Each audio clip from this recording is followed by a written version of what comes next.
বাড়ির সামনেই একটা বাজার আছে ছোট্ট মতো, তো সেখানে নানা রকম ফল বসে। তো ছেলেকে নিয়ে বাজারে যখন গেলাম, ও ড্র্যাগন ফ্রুট দেখতে পেয়েছে। তো আগে কোনো দিনে আমি ওকে খাওয়াইনি আর বাড়িতেও নিয়ে আসিনি এই ও হওয়ার পর। তো ড্র্যাগন ফ্রুটটা দেখে ও বললো যে মাম্মা এটা কি।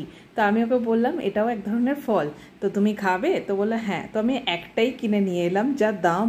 তো একটা নিয়ে এসে তার হাফ পোর্শন আমি নিলাম, কারণ আমি জানি ও পুরোটা খাবেও না, কিছু না, নষ্ট হবে। তো সেই জন্য আমি হাফটা নিয়ে দেখতে চাইলাম যে ও খাচ্ছে কি না। তো প্রথমে দেখো ড্র্যাগন ফ্রুটটাকে বের করে নিলাম, ছোটো ছোটো পিস করে নিয়েছি। আর এর সাথে আমি একটা অরেঞ্জ অ্যাড করেছি, কারণ ড্র্যাগন ফ্রুটটা একা খাওয়া যায় না। যদি আমরা বড়রা খাই তাহলে এটাকে হেলদি হিসাবে আমরা খেয়ে নিতে পারি, কিন্তু ওকে দেবো তো ও এমনি খাবে না। তো সেই জন্য, আর এই অরেঞ্জটা আমার না মানে কদিন ধরে আমরা খাওয়াচ্ছিলাম ছেলেকে, তো বেশ মিষ্টি ছিল। তো সেই জন্য আমি অরেঞ্জেরও হাফ পোর্শন নিয়েছি এখানে। আর এই দেখো অরেঞ্জটাকে আমি এইভাবে বের করে নেব।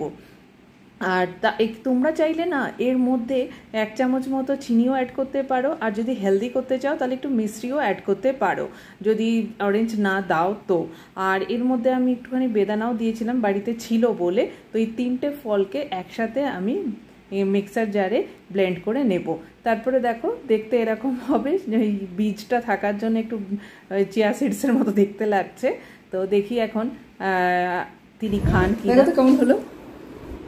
বাবা বানিয়েছে, কাঁচের গ্লাসে দিলে বেশি ভালো হতো। নাও টেক ইট,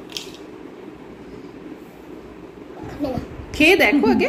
আরে এটা সুগার দিয়েছি, দেখো একটু খেয়ে দেখো, খেয়ে দেখো। একটুখানি অরেঞ্জ জুস করেছে, না করা হয়নি।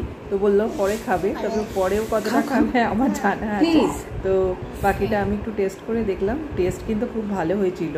যেহেতু অরেঞ্জ আর বেদানাটাও আমি মিক্সড করেছিলাম, এর আগে যখন খেয়েছিলাম শুরু তো ভালো লাগেনি, কিন্তু 3টে ফলকে মিক্সড করলে আর যদি একটুখানি চিনিও দেওয়া যায় তাহলে তো টেস্ট আরোই সুন্দর হবে। আর যদি হেলদি করতে চাও তাহলে এই 2-3টে ফল মিশিয়ে খেলেই সুন্দর। তো এইভাবে ড্রাগন ফ্রুটটাকে খাওয়া যেতে পারে। এই সময় আম থাকে, এই ড্র্যাগন ফ্রুটের সাথে আমও মেশাতে পারো। আমার কাছে অরেঞ্জ বেদানা ছিল বলে আমি সেটা দিয়েছিলাম। নমস্কার।